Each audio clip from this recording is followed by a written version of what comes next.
राधे राधे। कुंज बिहारी श्री हरदास, मैं निखिल गोस्वामी आप सभी का हमारे YouTube चैनल श्री बांके बिहारी जी एवं Facebook page Banke Bihari temple में हार्दिक स्वागत करता हूं।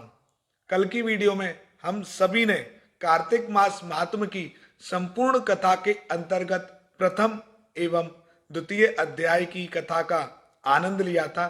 आज हम तीसरे अध्याय को श्रवण करेंगे। उससे पहले आप सब अपना ध्यान बांके बिहारी जी महाराज के श्री चरणों में केंद्रित करें। नमः कुंज बिहारिण्यै, नमः कुंज बिहारिणे, स्वामी श्री हरिदासाय गुरुनाम गुरुवे नमः। सब द्वारन को छोड़ के आए तेरे द्वार, अहो वृषभान की लाडली हमरी ओर निहार। वृंदावन सो वन नहीं, नंद गांव सो गांव, बंसी बट सो बट नहीं, कृष्ण नाम सो नाम।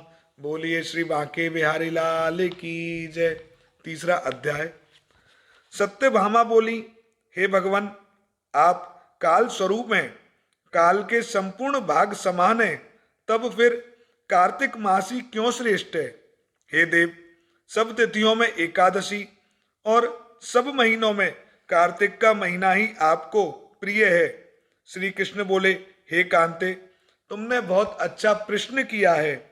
एकाग्र चित्त होकर बेन के पुत्र प्रथु और महर्षि नारद का संवाद सुनो। जिसे पहले प्रथु ने नारद जी से पूछा, तब नारद जी ने कार्तिक मास की श्रेष्ठता बताई। नारद जी बोले, पहले सागर का पुत्र शंख नामक राक्षस त्रिलोकी के मथने में समर्थ हुआ।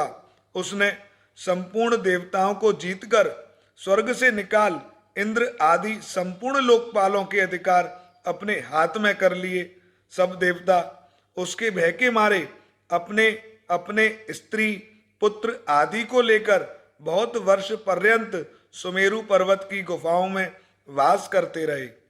जब देवता गुफाओं में रह रहे थे, तब शंकासुर ने विचार किया, मैंने देवताओं को जीत लिया तो भी वे बलवान मालूम होते हैं। हाँ, अब जान पड़ा है कि वे सब वेद मंत्रों से युक्त हैं। इससे उनके वेद मंत्रों का हरण करने से वे सब बलहीन हो जाएंगे।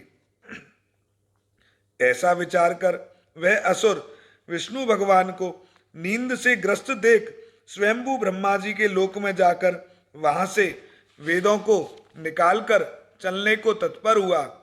तब वे उसके भय के मारे यज्ञ के मंत्र और बीजों समेत जल में प्रवेश कर गए।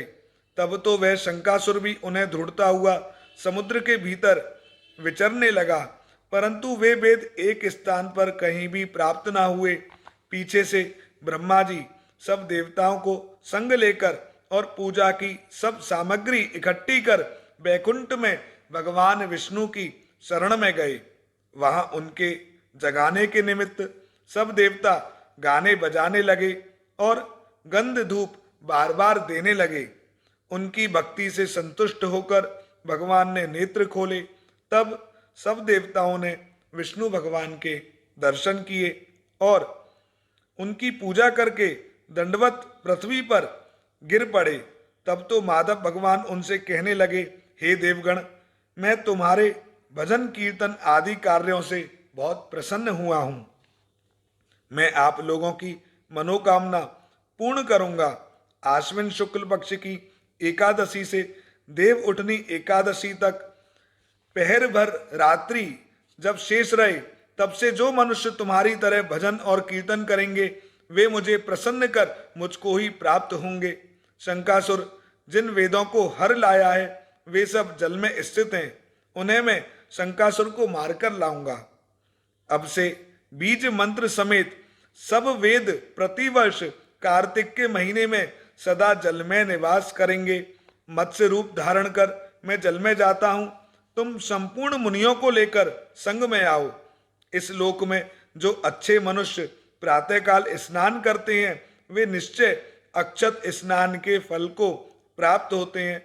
जो कार्तिक में सदा व्रत करते हैं, उनको हे इंद्र तुम मेरे लोक में पहुंचा दिया करो। हे यम, तुम सदा उनकी विघ्नों से रक्षा करते रहो, और हे वरुण, तुम उनको पुत्र पौत्र आदि देते रहो। हे कुबेर, तुम उनकी धन वृद्धि करो, जिससे यह मेरा रूप धारण कर साक्षात जीवन मुक्त हो जाएं। और हे अन्य देवताओं, जो जन्म से मरण तक उन बातों को धारण करते हैं, वे तुम्हारे द्वारा भी पूज्य हैं। जैसे तुमने मुझे एकादशी को जगाया है, इसलिए यह तिथि सदा मनाने योग्य है। तो आज हमने बहुत सुंदर तीसरे अध्याय की कथा का श्रवण करा, जिसमें सभी देवता भगवान विष्णु की शरण में जाते हैं वेदों की रक्षा के लिए, और अब भगवान विष्णु मत्स्य रूप धारण करेंगे और फिर शंकासुर का वध करेंगे।